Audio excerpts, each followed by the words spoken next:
It was a fantastic start to the morning here with some really good speakers, and so I hope you all enjoyed that. And we're going to get started here pretty soon.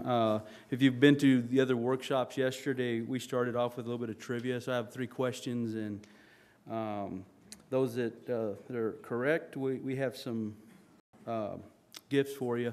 So I'll start off with the first question: is which national wildlife refuge was the site of the battle referred to by some as the turning point of World War II?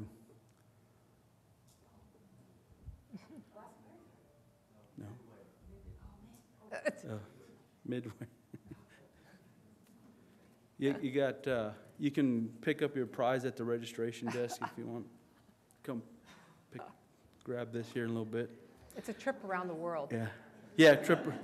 Yeah, you get to go to Midway Atoll. No, so no, I'm just kidding. Midway. Question 2 is: name the national wildlife refuge that is home to the world's largest population of endangered Karner blue butterflies. That's correct. So. Oh. It's hers. It's hers. Do you want to pick this up now, and then you can go to the registration desk to pick up your prizes. Trip around the world. So, free cup of coffee or something. I don't know. So, third is: what president signed the Refuge Improvement Act?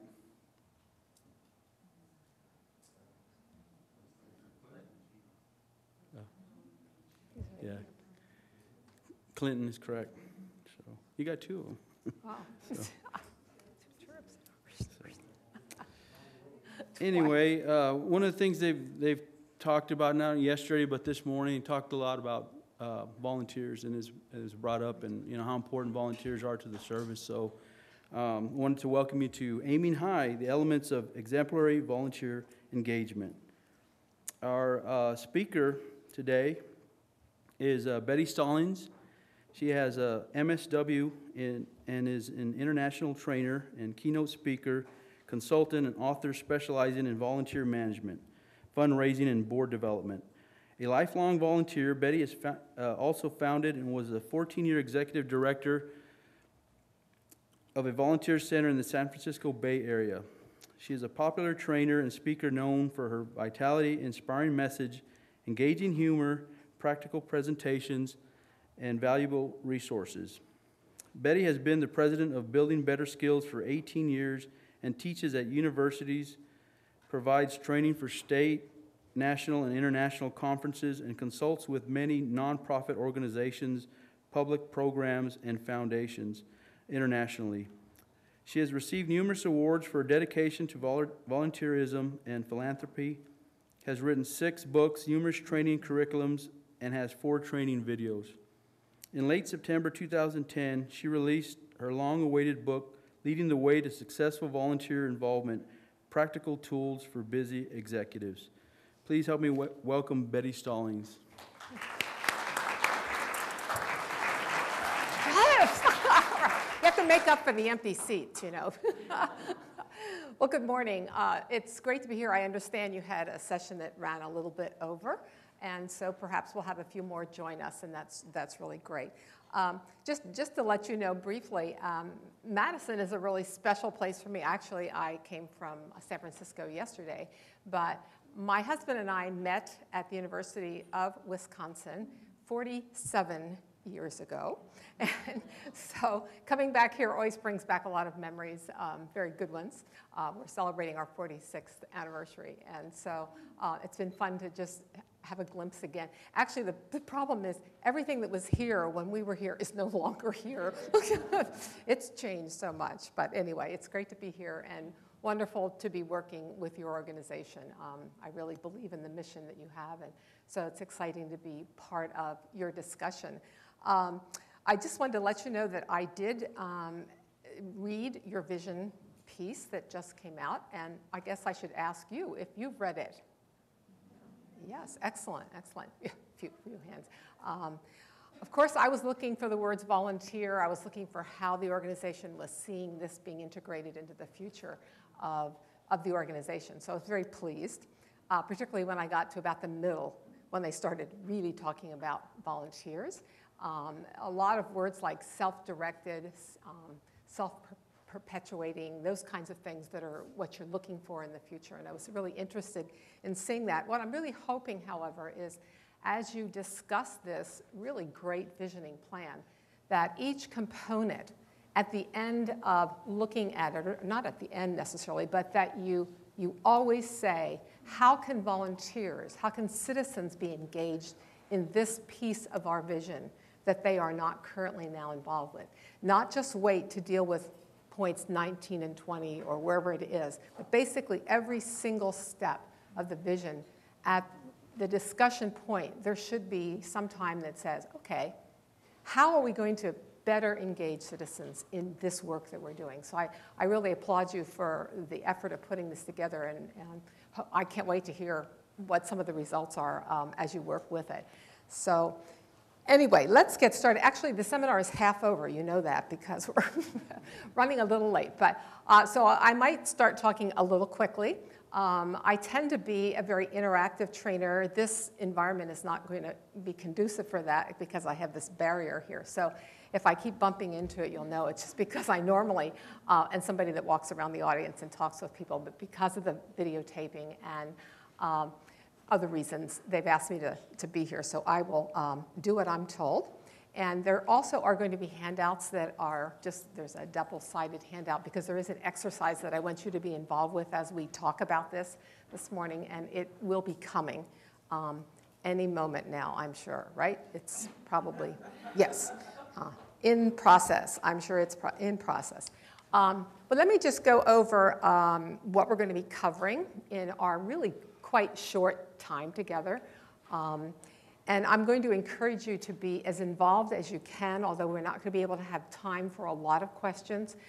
There might be some time that I will have you at least respond to people around you so that you have a sense of what some other people are doing in relationships to some of the elements that I'm talking about in volunteerism.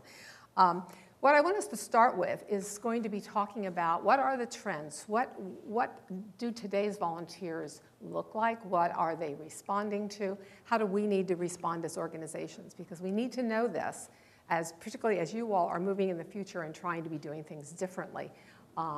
Understanding how things have changed so dramatically, I think, is really important. So we'll take a look at that together. Then I'm going to walk through what I consider 10 elements that are involved in exemplary volunteer engagement.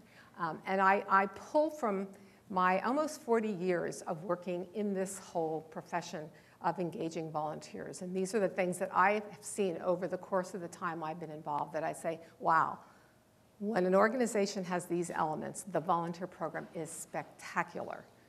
And I have had the privilege of being involved with some that are incredible. And as you all know, when volunteering is working, there's nothing better. It's an amazing, amazing thing to watch.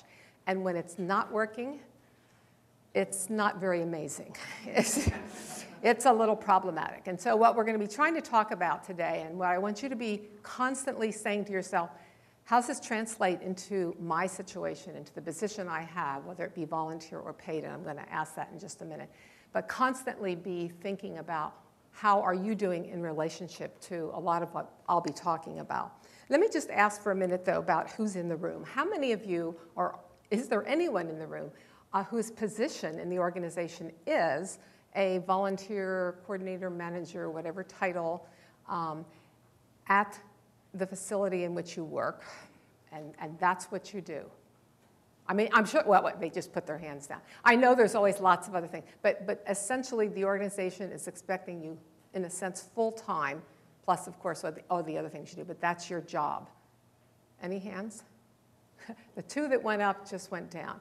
Okay, how many of you are expected part-time as staff? Let's start with staff, to work effectively with engaging volunteers. Okay, so we have a few part-timers. Now let me find out, how many of you are associated with the Friends group? Aha. Now, how many of you are president of that group? That's what I thought. Okay, how many of you are almost finished your term? Oh, the hands aren't going up.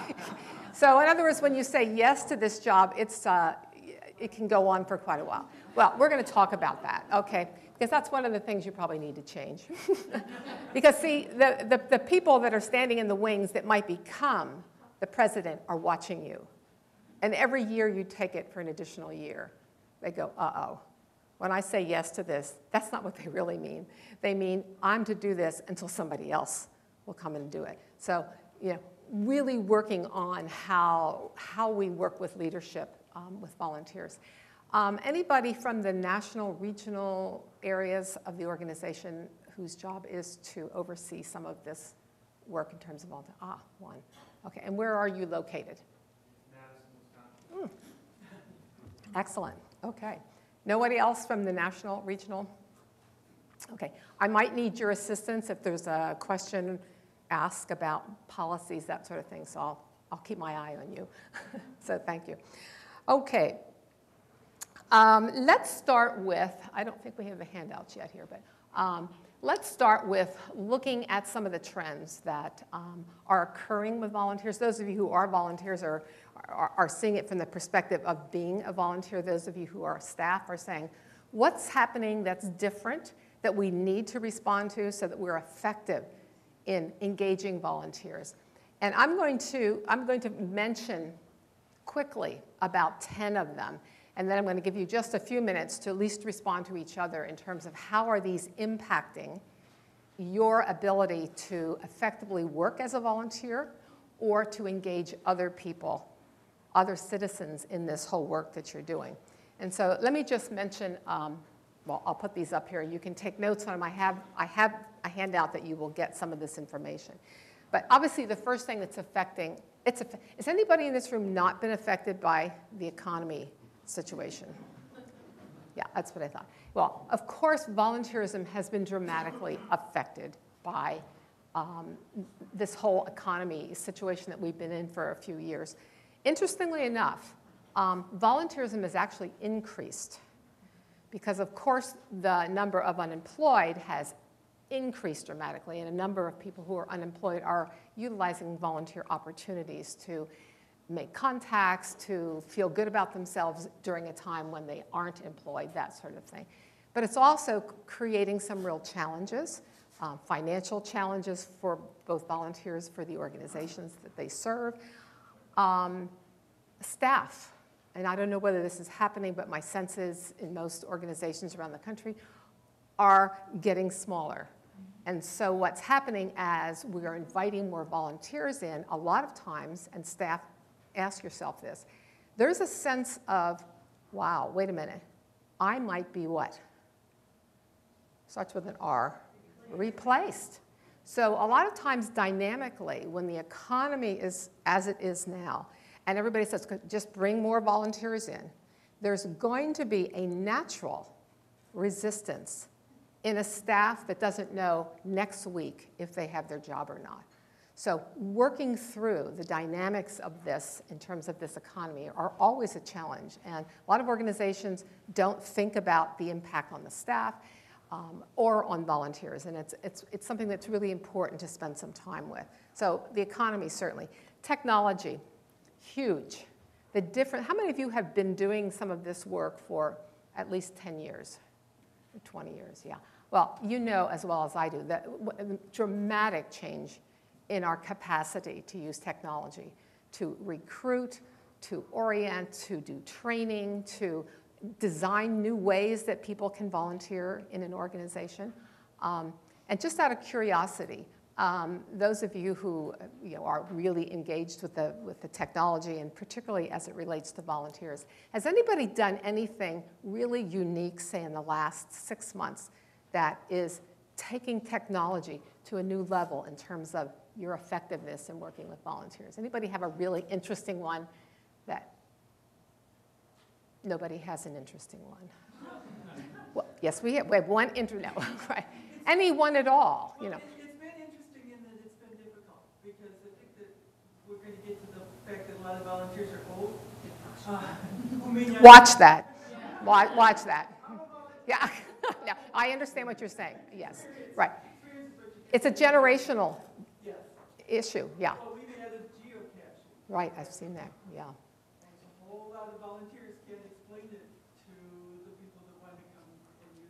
right. Yeah, yes. Why don't you stand up so make sure that we're, I'm in Anchorage Region, but outside of work, I've been working on a big community garden project. community garden, okay. Yes, and so I've been using Doodle. I don't know if you guys have used Doodle. Doodle? To schedule work days with everybody available, that kind of stuff. And Right. it's very interesting because some volunteers that are younger Right. come in and they send their little thing, and then Right. other people just feel Yeah. comfortable emailing me their dates, Yeah. which is fine. And I just have to manage Right. that to make sure. It's a huge thing to manage right now. We have 5 generations in many organizations engaged in our organizations. Some of them have never turned on a computer and will never in their life. I mean, they tell you that. I won't do this, you know.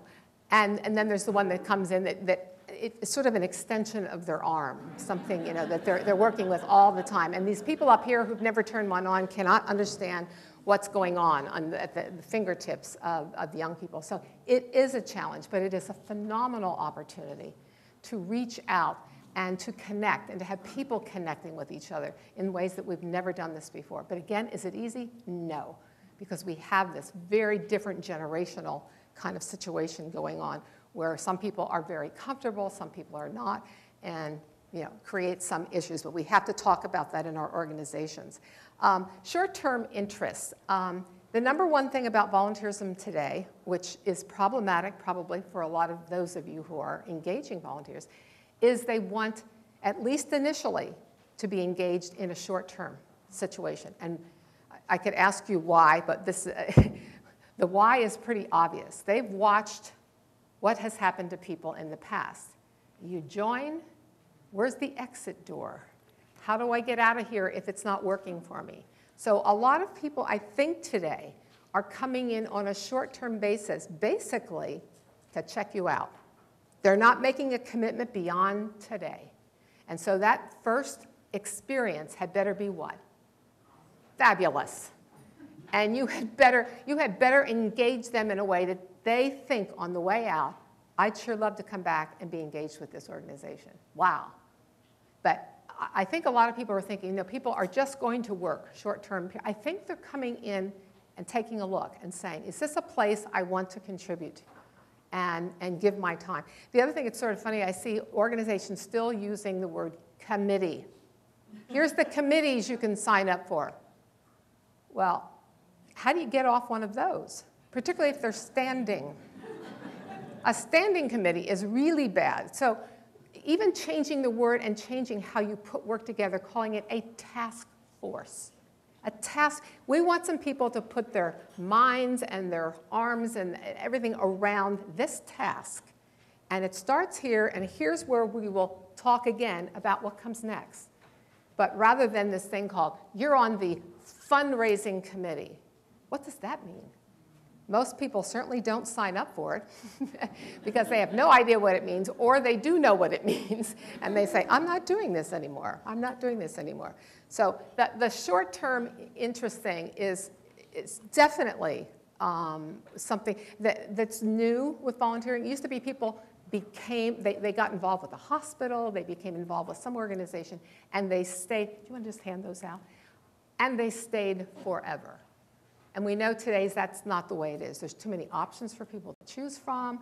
And so if the experience is not great, they're working with their hats on, and they're moving around. It's the same thing it was in the employment world until the recession came along. And now people are staying pretty close.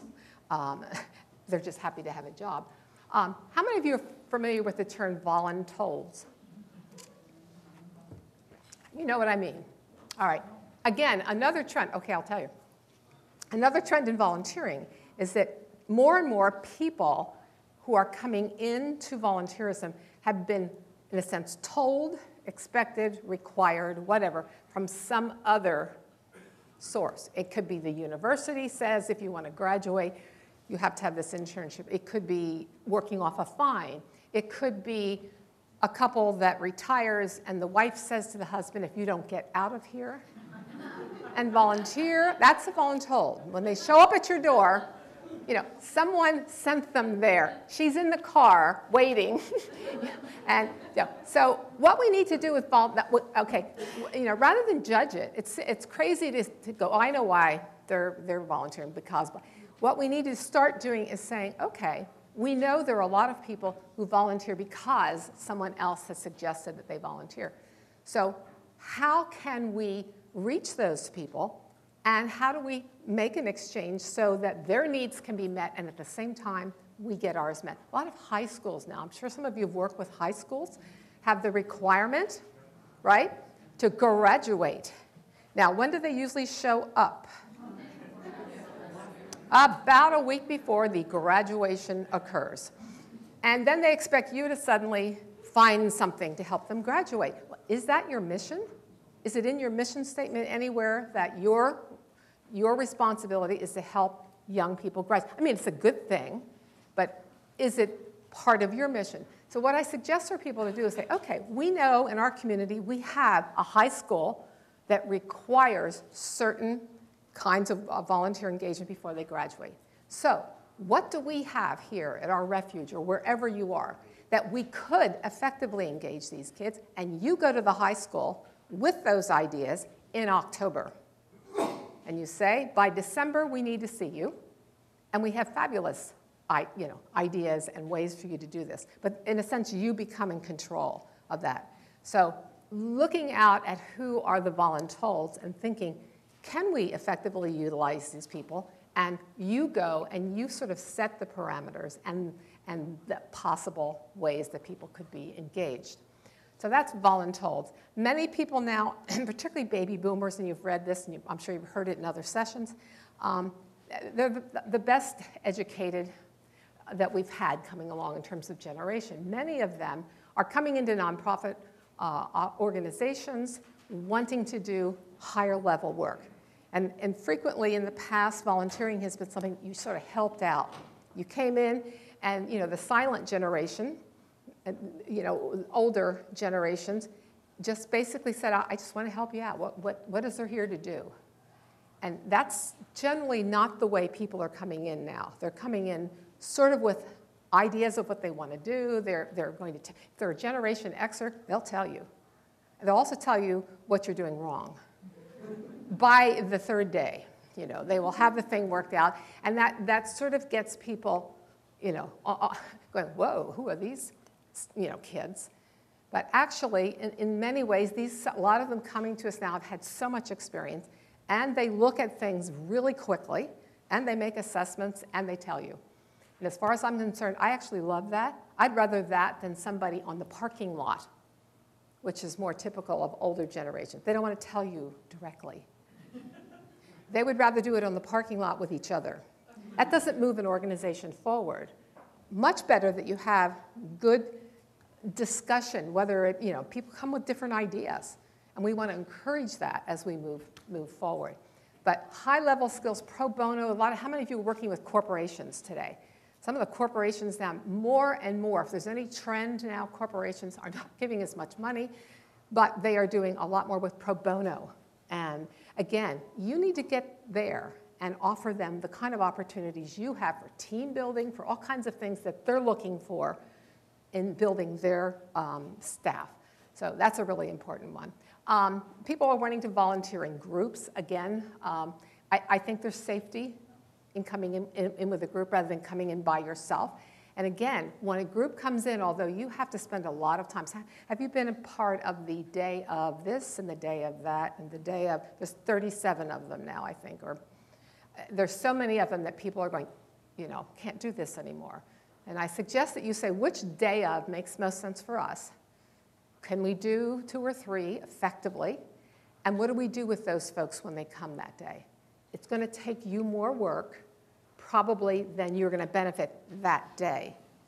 But the question is, can we engage some of these people in longer-term engagement with us? And what do we do that day that makes them want to walk away and say, I'd love to come back? This looks like a really great place. I didn't even know it existed. So you've got to create the kind of environment on the group types of things that people actually are saying, this is fabulous. How else can I help? So you have to be ready to share those opportunities with people, follow up with people on the whole group situation. The risk management, That's become a bigger and bigger issue in volunteer engagement. And I'm sure with your situation, if you have people doing direct work on site, you have risk issues. And how are you taking care of those? How are you screening? How are you supervising so that you diminish the possibility of risk that can come to the organization as a result of that? Different messages and work are attracting different generations, and we've talked about this. You can't have just one recruitment message out there. It just simply, it doesn't really hit anybody anymore. The targeted messages to certain generational groups is so much more effective. And then get those messages at the right place so those people are actually the ones who are hearing it, as opposed to generic, we need help over here and these are the things you could do, but really become much more targeted. Now, there's a lot of generational, I mean, people have a lot of information now about characteristics, of course, of each of the generations. Now, what you need to do is take those and say, how do we then, what are some of the positions that would be attracted to this group? I would even pull a group of them together and say, help us figure this out. We're not attracting your age group. Help us figure out what we could be doing here that would be far more attractive. And what language do we need to use? And where do we take this message? And you can do that to different groups, but too often now, a lot of nonprofits are, here's our recruitment message, and then they have the bullets. Here's the things we do here. Well, that's one side of it. That's yours. That's what the organization needs. And if you don't have a way of sharing what you're offering back to volunteers to engage in this effort, you're missing half of the formula. And volunteering is an exchange always. And if we're just going, here's what we need, you come in and please fill our slots here, as opposed to, boy, do we have something for you. And I read some of your work online, or some of the information online, that one of them particularly did a great job saying, what we've discovered, of course, is that baby boomers really love the out of doors and other characteristics of baby boomers. So when they were going out, or one of your organizations, they used that information as they reached out, saying, we know what you like, and we have it here, and we welcome you, rather than, here's the stuff we need done here. It's all about, all about the organization. Volunteers looking to make a difference. When volunteers, and so many of you are volunteers, my guess is you do. I mean, why would you do this?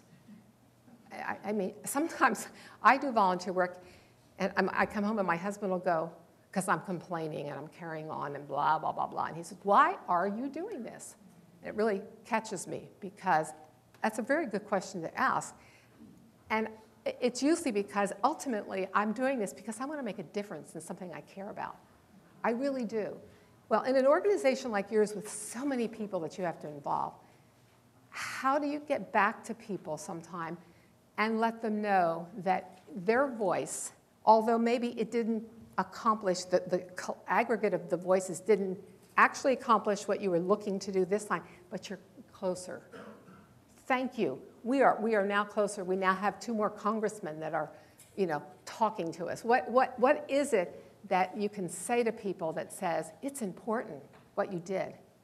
And maybe we weren't successful, we didn't win right now, but we are moving towards something, and you're helping us get there, and we need you to stay with us, because we're moving in this direction. And if you don't get that kind of feedback, sometimes you think, I don't know what difference it's going to make here. So people need that sense of feedback. One of the most powerful things I think you can say to people who want to make a difference, they're doing phenomenal things, but you're noticing they're losing interest, or perhaps the reason they came there, their motivator, is no longer there for them. If you can say to a volunteer, and those of you who are volunteers, ask yourself, has anybody ever said this to me? Wow, you are such a phenomenal volunteer with us. You need to help us figure out how to keep you with us. Help us think this through. We don't want to lose you. There might be something they're doing, and they're tired of doing whatever that role was that you put them in or they put themselves in.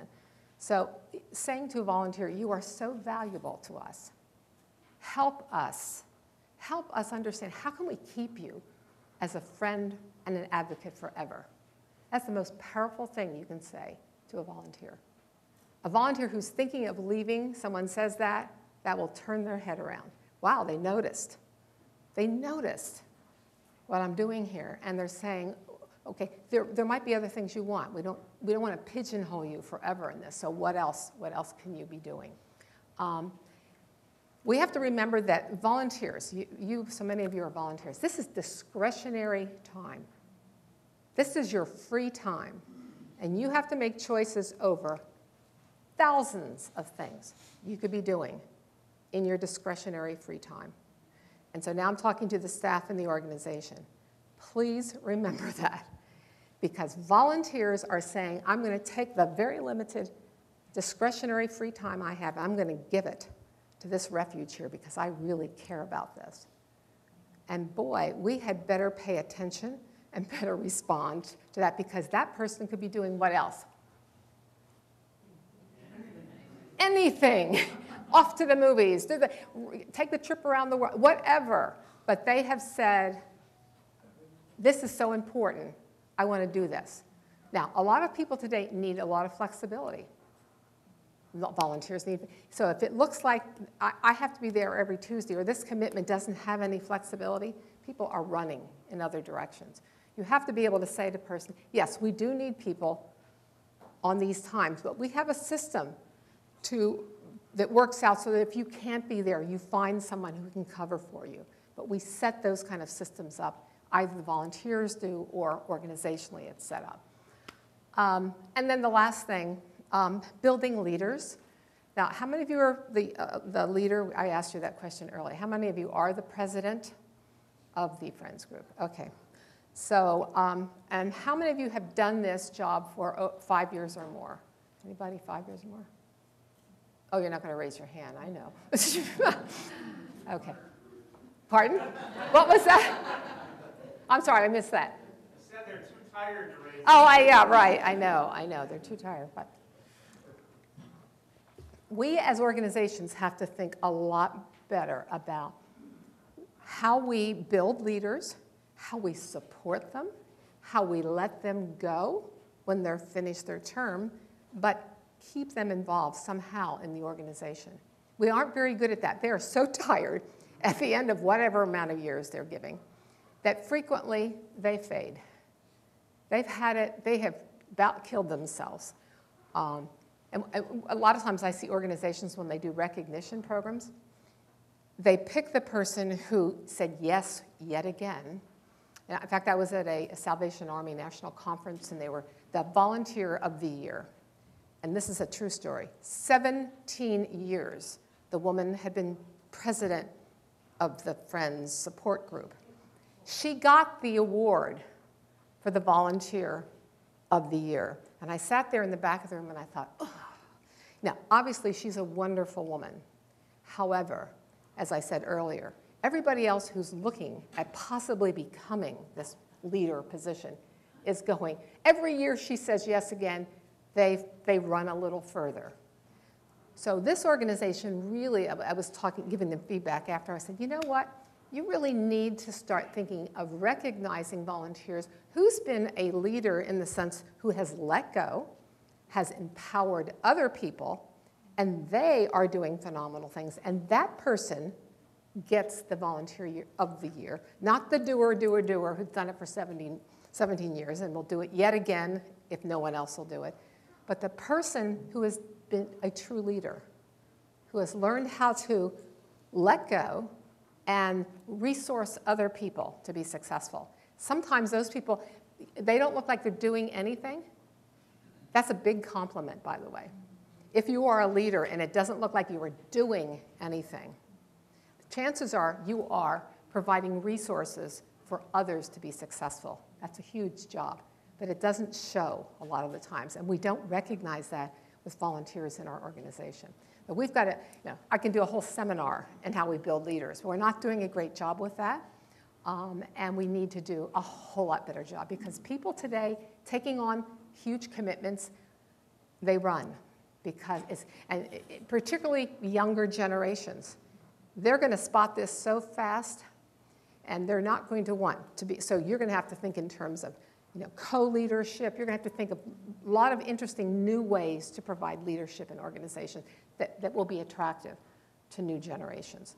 Now, let me just give you a few minutes because we can't do a lot of questions. Just find someone that looks awake and interesting and bright.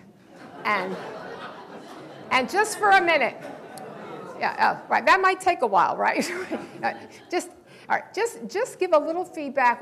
Which of these trends, or perhaps one I didn't mention, is impacting your group, and you're saying to yourself, we do have to start paying attention to this trend and do some adaptation if we can, to keep our volunteer pool content and also to be bringing in new people. So just find someone, give a little bit of feedback, and then we're going to start with 10 elements of an organization.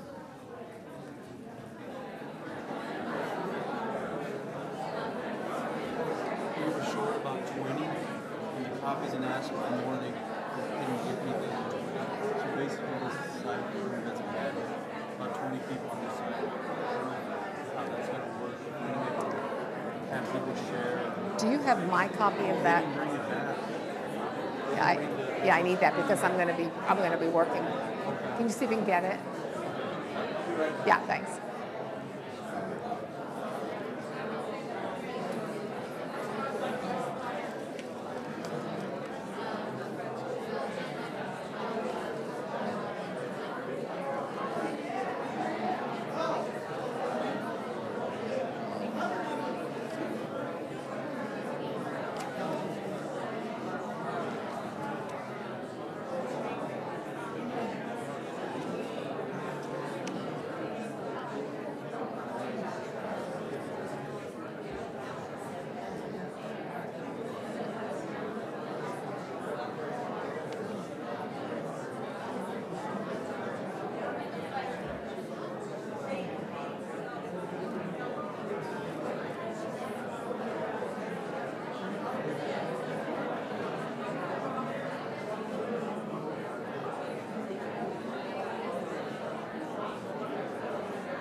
Alrighty. Sorry to interrupt your conversations.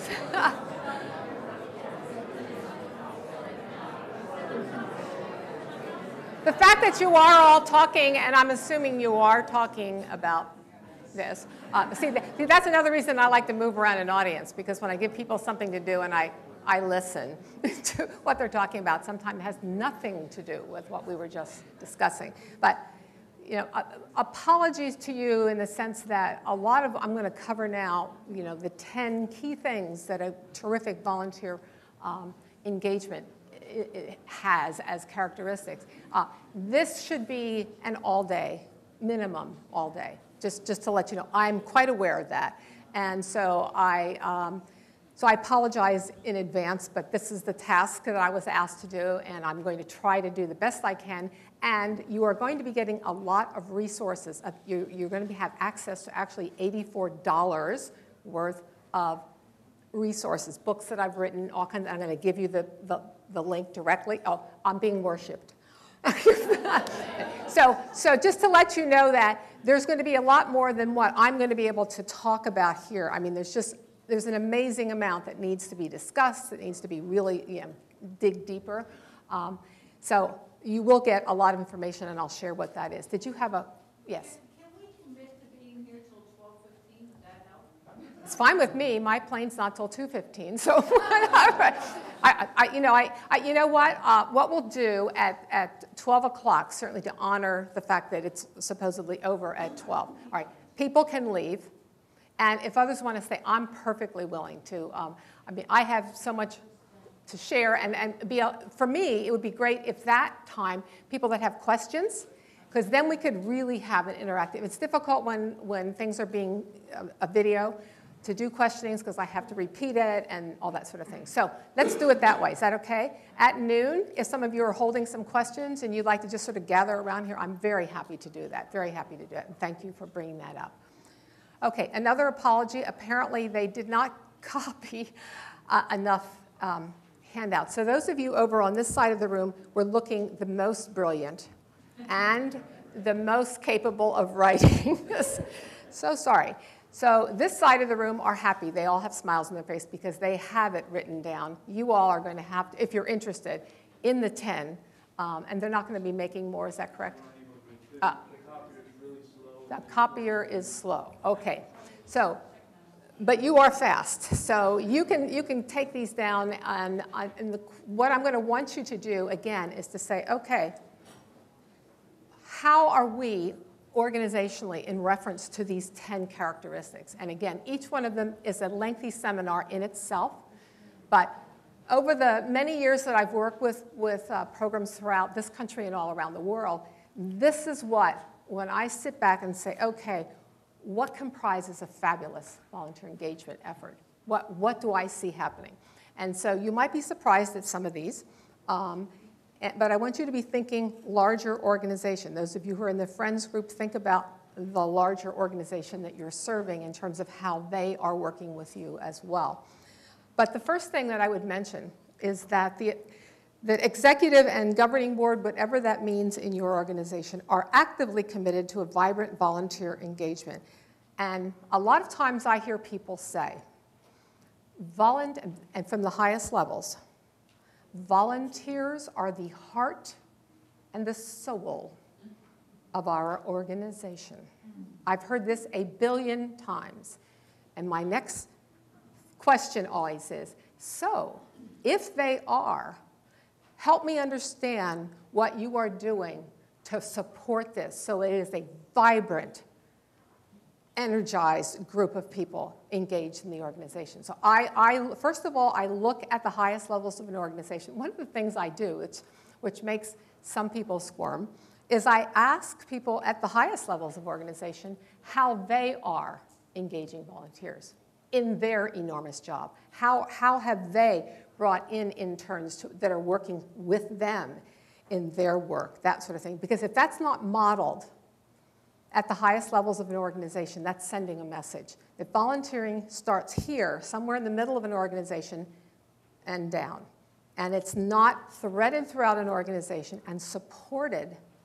I mean really supported. If it's a value, if the organization is saying it's a value, then there needs to be the resources to support that value, or dedicated resources getting them to that value that they have been saying. And I know that your organization and many are saying this. And you're really at a crossroads in time right now. You have a vision. And the word volunteering is appearing there frequently. What I noticed, because I can be real honest with you, I noticed a lot of words like self-managing, self-directed, that sort of thing. Let me just put a little thing out for you to think about. When a group is self-managing, self-blah, blah, blah, all that sort of thing, that means that the organization has very little to say. In other words, they let go. The power is with the group. And so as you design this strategy, understand what you're doing as an organization is really allowing groups to generate, to be their own direction and leadership, and not, here's the policies and procedures you have to follow. Because really, no longer is that the case when that's what they're saying. So be careful with that as you apply. Not that it's negative at all. It's just understand what you mean by self-managing volunteers. What does that mean? What does that mean? Because it can mean in some organizations, Just a lot less work for us to do. We'll let them manage themselves. But we'll also control them. And you can't do both. The more self-managing, the less control you have. And so that's the sort of dance you play as you put together that kind of organization and promote that with volunteers. So just remember that as you're doing that. So I look at this, look at it yourself, and basically after you've heard someone say volunteers are the heart and soul, then you need to be in the office the next day and say, I heard you say that. I'd love to have a conversation about how we can really begin to support this. If this is a true value of this organization, how can we begin to do more? And you have an opportunity right now with this whole visioning piece to really engage in that kind of discussion. So, and the second thing I notice, and this, it's very rare that I ever see this, organizations that have the most incredible volunteer engagement effort have a strong, and it's written, philosophical statement, value statement around their belief and value in engaging citizens in the work they do. Now, you have it permeating throughout the work that I read online that you have, but I never saw, you have a wonderful mission statement. And that's great. That is not what I'm talking about here. I'm talking about what does the organization believe? What is the value statement that says, this is what we believe about engaging citizens? It could be things like they should be threaded throughout our organization. We want complete diversity, cultural diversity, generation, whatever you're looking for in terms of what you believe in a value. It should be incorporated there because it says a lot to volunteers that come into the organization. It says a lot to staff. It says this is an essential component, and as staff, we expect certain things in support of and being partners with, that sort of thing. One of the things, in one of the books, you're going to get the electronic copy of my most recent book called Leading the Way. There's a whole chapter in there that talks about how do organizations create this kind of statement. And how do you keep it alive? And how do you make that thing basically direct the way you operate in your organization? So I don't find many organizations that have it. I have examples in here from all different kinds of organizations.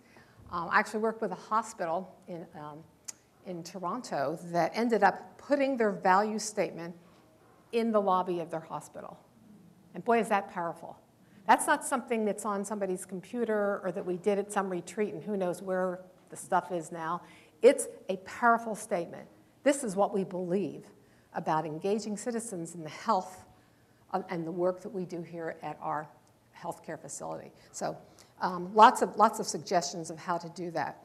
The next one, basically, and since very few people raised their hand here, and this can be either volunteer or paid, in a terrific program, there's somebody who thinks about, who is the focal point for volunteerism within the organization. They are thinking about how do we do this better? How do we build the kind of capacity to do this well? How do we build commitment for this so that the staff are really committed and excited and supported to do this? How do we build competency? There's just, there's a sense that working with volunteers is, if you're a nice person, it just happens, And without the kind of training for how do you delegate? Those of you who are volunteers know there's nothing like someone who delegates a task to you and then watches every single thing you do, oversee, How do we learn to effectively delegate and work with and support and have volunteers be successful in our organization? And who in the organization is thinking about this?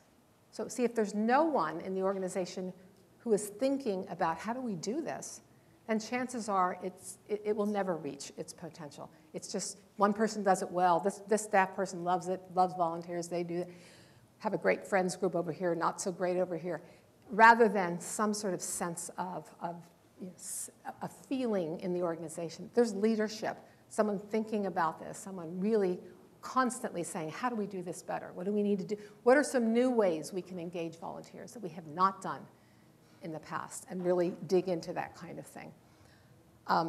By the way, one of the things you're getting to as a resource is my entire 55-minute internal staff training series, which can be used volunteer to volunteer or staff to staff, whatever. It's an internal piece that says, when suddenly you are now working with volunteers, and it can be volunteer to volunteer, what are the skills I need to be thinking about? What do I need to know how to do well? Like delegation, like if this was a supervision situation, interviewing. If you're doing some sort of interviewing to see if you have the right person, and you want staff to know how do I effectively interview a prospective volunteer. They're all done on a 55-minute. They have the PowerPoints. They even have a script if you want to use it. You adapt it, pretend you wrote it. I don't care. Literally, it's something I want people internally to have as a tool for each other. So you will all of you who are in this session will have access to the complete, it's a $69 huge training piece. So you'll all have that. So just know that it's when I give you so you have to stay until the end because I'm going to give you where this comes from. And only people in this room get it. It's not for the whole conference. So they particularly ask that those of you attending this session would get that. So you will have some resources. So if you as a volunteer or as a staff person you are sort of it in terms of central person thinking about this. You may be the one to say, how can we utilize this? How can we start building competency and not assuming that because I'm a staff person here, I know how to do this? There's a lot of people that just really, they're excellent in the work they do, but working with volunteers is a big mystery. And some do it well, just gut-wise, and some don't. And so having some sort of skill training is really helpful. Okay, the fourth thing that I find in organizations that are really effective, and this, you might not have heard this before because you always hear, is it a volunteer-friendly organization? We'll talk about that in a minute. Is it a staff-friendly volunteer program? Now, this is good. What I'm saying here is our staff in the organization, clear, it's in the job description, it's expected, it's understood what it means when somebody gives you a volunteer, you know what the expectations are for you in your organization. And if that's not clear, you're going to have this staff person does this way, this one doesn't even like them, this one, So you've got lots of people doing different things different ways, as opposed to, some sort of sense that here's what we do value citizen engagement, volunteer involvement. So our expectation is that staff, it's in the job description, will be partnering effectively with volunteers. That's expected. So I'm just saying these are in organizations that I see doing it really well. They support the staff by giving the kind of training. It's not an easy thing necessarily to do. It has skills related to it. They need to understand lots of things about motivation of volunteers and how do you feed that and all those kinds of things. They need to be involved in the planning. They need to be held accountable as well as appreciated. And one of the things I suggest, and I don't know what happens in your organizations, but during recognition, and I did see at least one of your groups does this. When it comes time to thank volunteers, it's not we bring all the volunteers up on the stage, big applause and buttons and whatever. It's the team. It's the staff and the team of volunteers that work together to accomplish something. See, that sets appreciation. That says we know that the staff person was instrumental in supporting this effort. And we're not having them making spaghetti in the back room for the volunteers. They're part of this team. And so that's part of a philosophy, and it's also, you carry that through. If you believe they're partners, then it carries right through to recognition. You're recognizing the partnership as opposed to just the volunteers. So a staff friend, those of you who are volunteers in the room, and you do not have to raise your hand, I want you to think, is the organization that you're associated with, not the friends are associated with, would you say in your mind, they're staff friendly? They really appreciate what we do. They're very supportive. There's not resistance. And if you have that, that's probably why you're still doing what you're doing.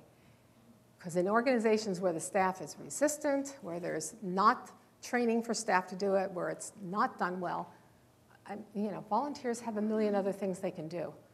And if they're not, in an organization that is staff friendly, they might leave. Yes, question? I'm assuming you're considering this to be like a spectrum. I mean, it's not an on-off. Right. Because I can think of my own experience with a number of organizations in which they're sort of partway there, Yep. but they're not entirely there. Right. Yeah, and what I'm encouraging you is, to assess this and say, okay, if we're not there, how do we? What do we need to do differently? And again, there's a lot of suggestions in this book about how to do that, to get staff fully engaged in planning, in being part of the evaluation, but also being held accountable and expectations clear. And it doesn't happen overnight, absolutely. There's all kinds of gradients. But what you're always aiming towards is what I call a staff-friendly volunteer engagement effort. And we talk constantly about volunteer-friendly, and that's another piece that we are going to talk about. But it's not ever going to be volunteer-friendly if it's not staff-friendly. Because I'm sure every one of you has been a volunteer in an organization where you left, right? And chances are it had something to do with how you were treated. And frequently, there's somebody in there that doesn't want you in there. And there's just so many things people can do or not do.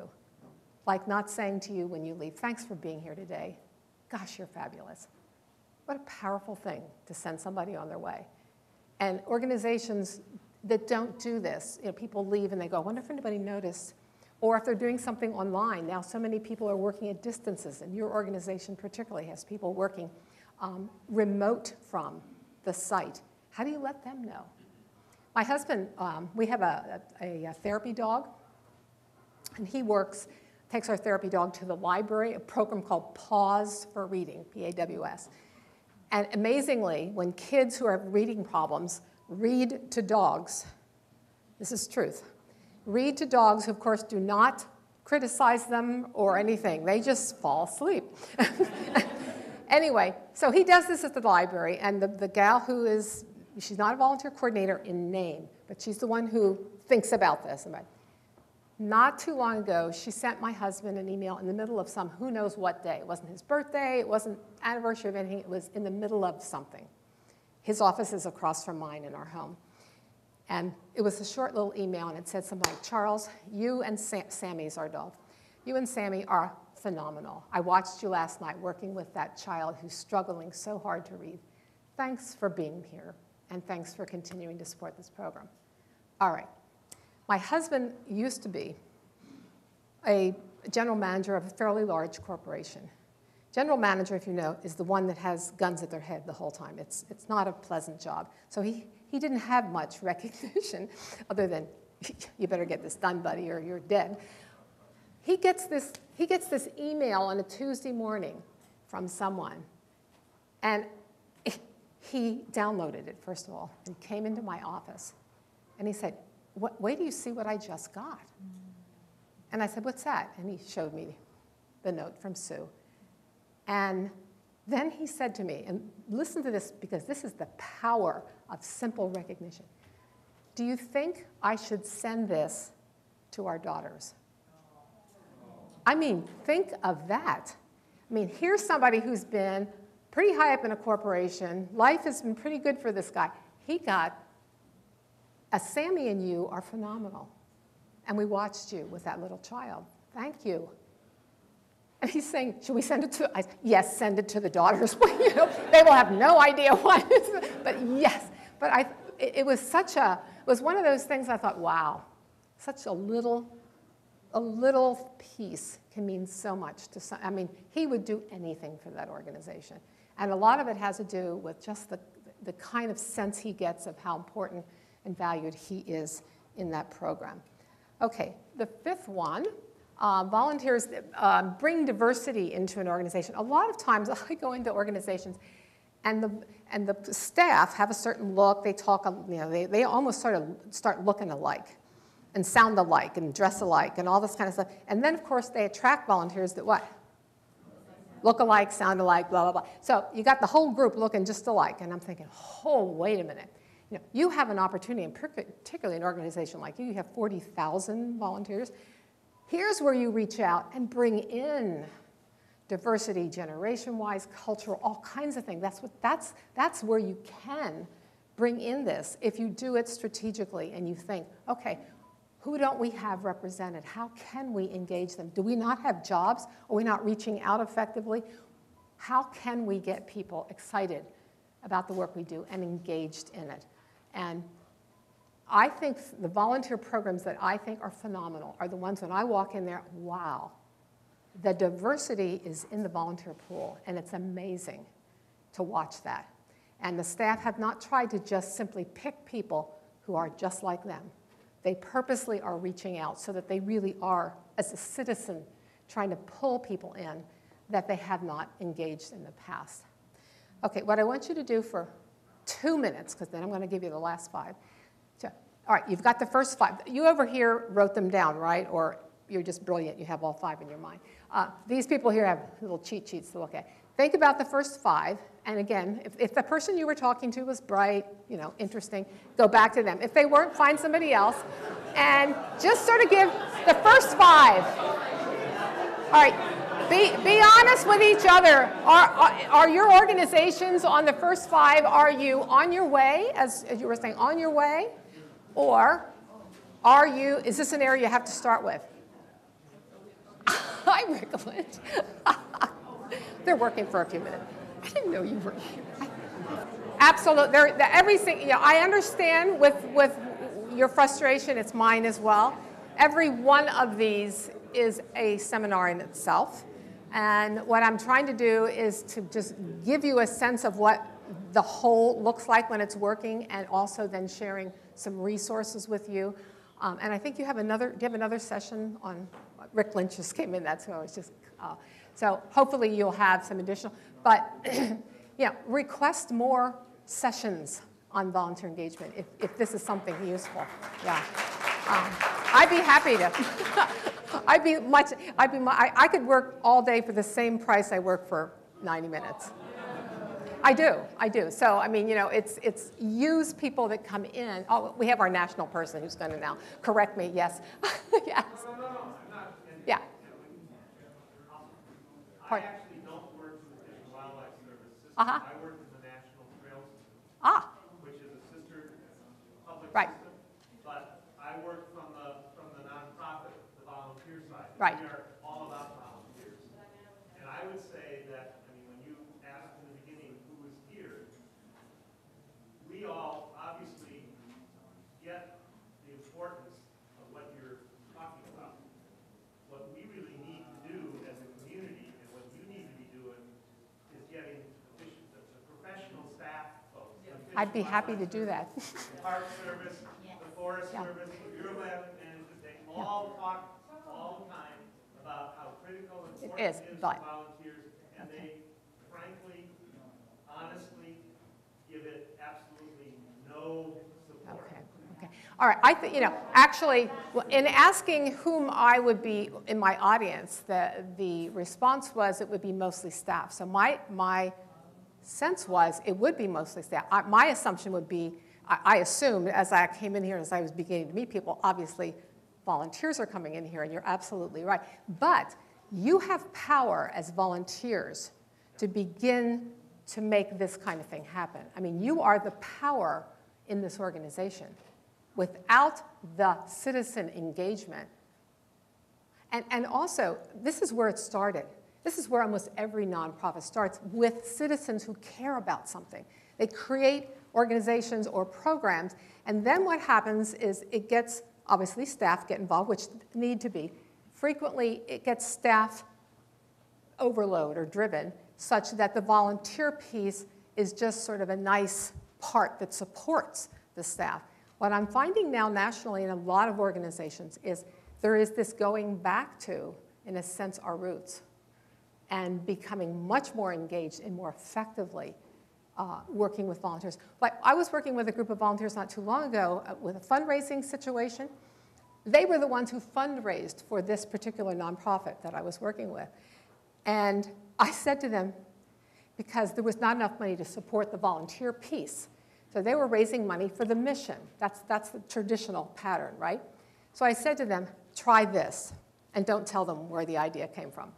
I said, how about you say to your organization, okay, sure, we're happy to raise money. We care about this mission, but we want 10% of the money raised to be in support of expansion and enhancement of the volunteer engagement in this organization.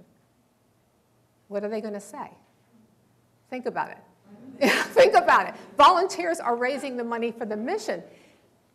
You should be able to have some sense of direction about where some of the funds go. And if you're noticing there is not the kind of underlying support for volunteer engagement, then perhaps some of the resources need to come there. So get creative about that and collectively begin to make some statements. Like, I really believe your vision statement right now, there should be a core of volunteers and staff as partners that every single one of those visions, they should say, and how can we engage volunteers more effectively in getting to this?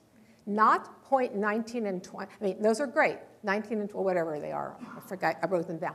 They deal with volunteering, talking about self-directed, whatever. But I'm talking about every single piece and saying, okay, this is our vision. How are we to combine both staff and volunteers in the very best way to reach this?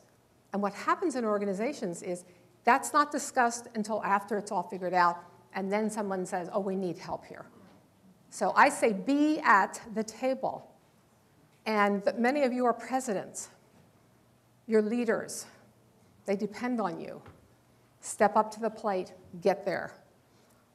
I can't say anything more about that right now because I have 5 more elements I have to cover. And I know you know this, or some of this, but what I'm saying is you need to make sure that this starts to be a discussion within the organization, if you're feeling that it's not at this point. Real quick, I am a staff member. I'm the revenue manager of One Station operation.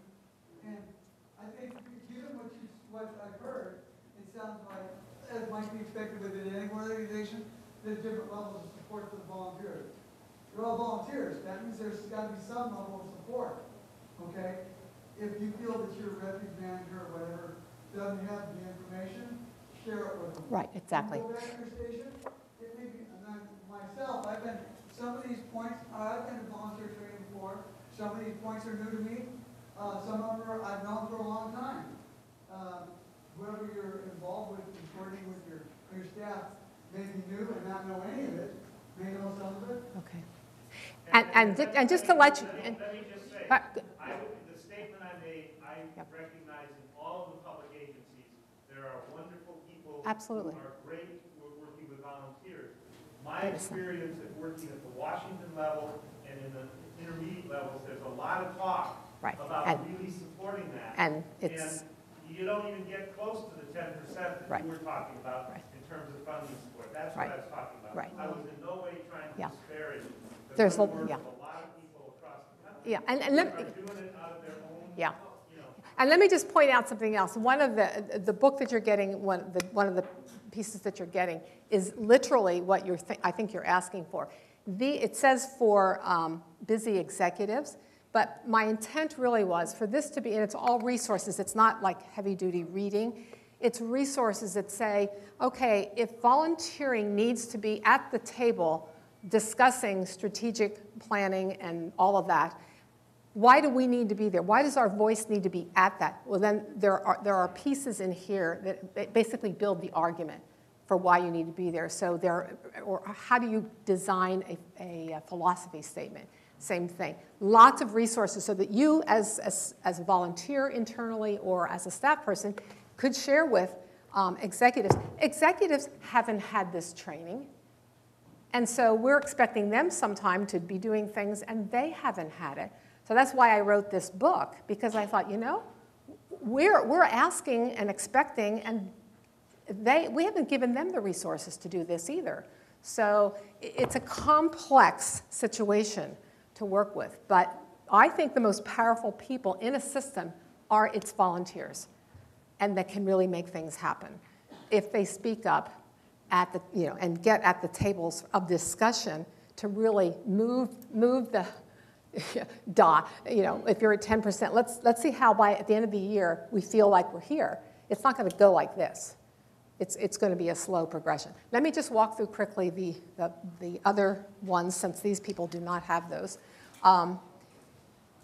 Organization, and this I think, I would suggest, as I look through a lot of your materials, you're terrific at this. Your organization seems fabulous at connecting with partners. And that's a sign of a very strong program that really reaches out to partners that share the mission.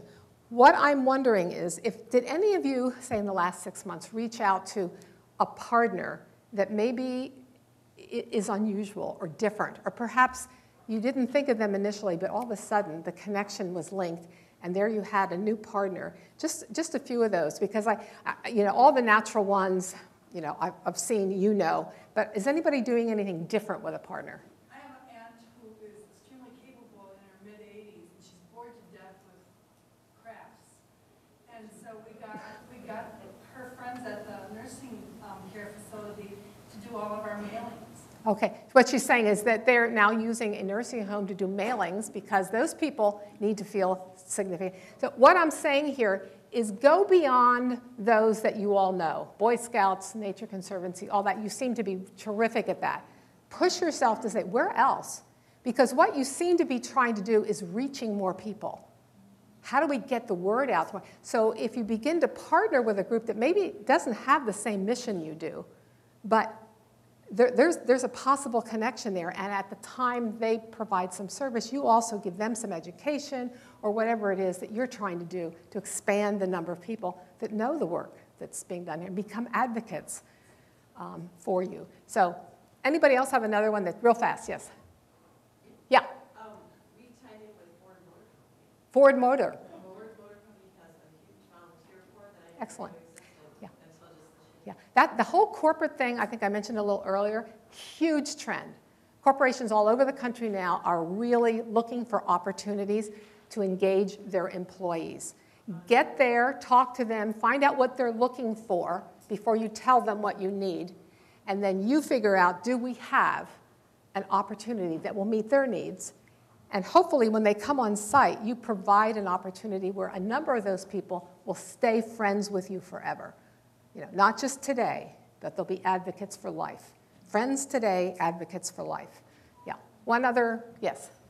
Lazy Boy has its world headquarters in our community. Lazy Boy? Yes, and they encourage in all of their plans. If you got one of those in your town, go work on them. Participate and help fund, and also our banks have what they call enlist or several other programs. They give time off and perks for their employees for helping anywhere. Right. Yeah, what you need to find out is what message, what do you bring to them? That's what you start with. Understand what they need, what they're looking for. And again, a lot of them, it's a team building thing. And rather than hire some high-priced person to come in to throw balls around the room and create a team, you say, you come out here, here's the team experience, then you'll go into a small group afterward and talk about what just happened.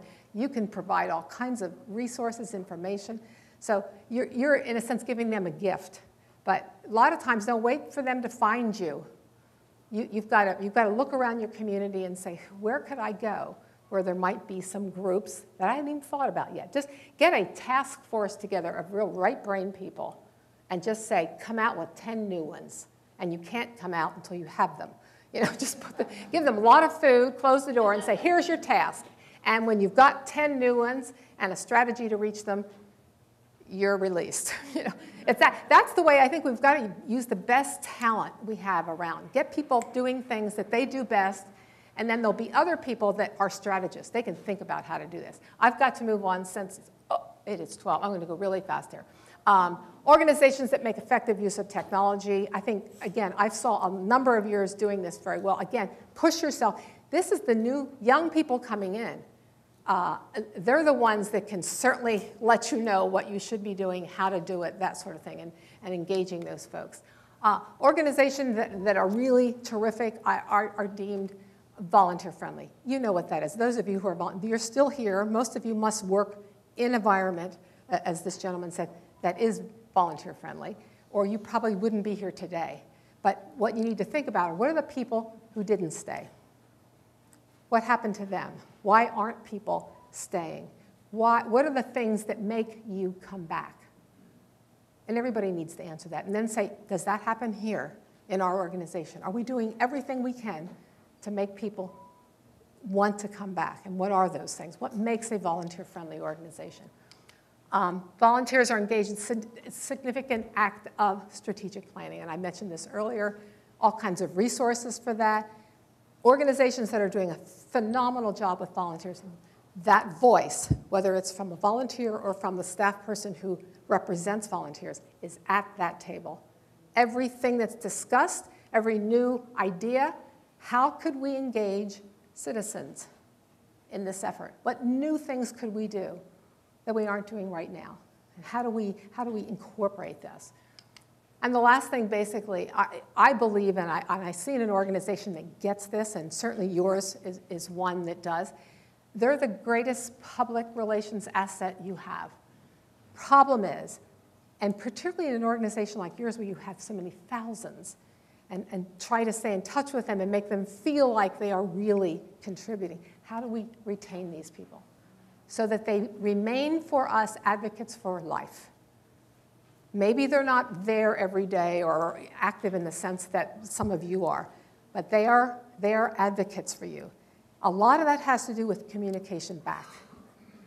I don't know where you stand in the Planned Parenthood blah, blah, blah issue, but one thing about that organization that I've noticed, because I've worked for them in different organizations, they have the most phenomenal outreach, and they're an advocacy organization to let you know what's going on and what you can do and how you can do it. I mean, they don't let you alone. Sometimes you just want to say, never mind. I've already gotten 6 emails from you today. But they are an organization that certainly has figured out how do we keep our constituency, how do we grow it, and phenomenal communicators. And that's something I think that your organization and others really need to be thinking about. When you have these 10 characteristics, everything else falls in place. It's an amazing thing. When you take a look at this, everything else improves. You've got volunteer-friendly, staff-friendly, you've got great technology, you've got a sense of where you're going. Your volunteers are engaged in the strategic thinking of the organization. People come in, have a terrific experience, you re-invite and engage them. And amazing things can happen. Okay, let me just, that's blurred, I just noticed that. Just to tell you what you will get, and the next slide has the link. This is my most recent book. You will get an electronic copy of that. The one over there, Training Busy Staff to Succeed with Volunteers, that's staff is very loose. It's staff meaning volunteers, paid staff. I don't care who they are. People working in your mission. How do we build the competency of people to do this? So that's an entire training series. Plus, there's a book associated with that. So here is where you get it. It's free for you. You go to this site. So please mark it down. And basically, I also threw in a bunch of other articles I've written and things like that. So you go to this site. It's specifically generated just for you. And one of the things that you might want to do is to thank whoever made the decision to make this happen, because they invested in this. And that to me said, okay, there's an example of value and investment. So pay attention when people in an organization do invest and do provide resources. Don't overlook that, because that's going to encourage them to continue to do more of that so that people have the resources that they need. Is there a time limit on how long you can? About 2 weeks. Don't give it to your neighbor and all the, it's for you. But yeah, about 2 weeks, my webmaster will keep it active. Okay. And if you have any trouble at all, she's fabulous. But all you do basically is click onto it, download it onto your machine. Shouldn't be any problem at all. Wow. Well.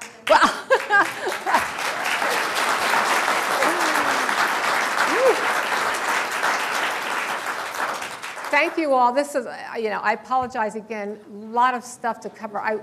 My style, much preferred, is to be interactive, find out what's on your mind. So I am happy to stay here for 15, 20 minutes, I'll go to lunch with some of you, whatever.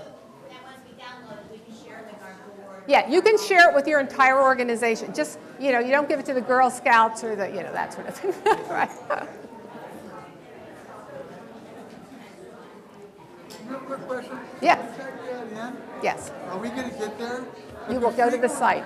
But frequently what happens when you have a long extended website, like, it came from where you put it, and then when you did that, They've tested it. I mean, I sent it to